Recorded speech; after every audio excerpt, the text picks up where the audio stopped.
Pilipinas, una sa ating mga balita. Isa ang patay at 5 ang sugatan sa karambola ng 6 na mga sasakyan sa northbound lane ng Osmeña Highway kaninang madaling araw. Naganap ang insidente alas 12 ng madaling araw pero hanggang ngayon ay hindi pa rin naiaalis ang 3 sasakyan na nagdudulot ng pagsikip ng daloy ng trapiko sa kahabaan ng Osmeña Highway. Ang buong detalye tinutukan ni Boy Gonzales.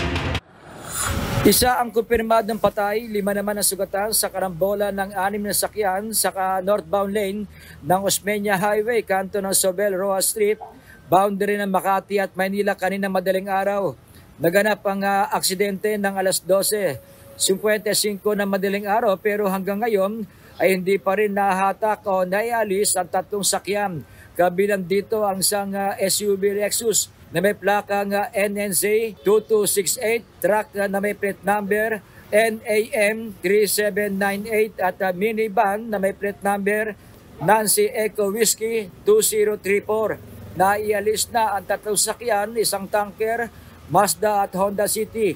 Nasawi ang sakay ng van pero hindi pa malaman kung sino ang responsable dahil kapwa na isugod sa ospital ang driver ng truck at kotse. Dahil dito nagdulot ng matinding pagsikip ng daloy ng trapiko ang naranasan sa kahabaan ng Osmeña Highway, partikular na ang patungo ng lungsod ng Maynila. Para sa MBC TV Network News, ito si Boy Gonzales, una sa Pilipinas, una sa Pilipino.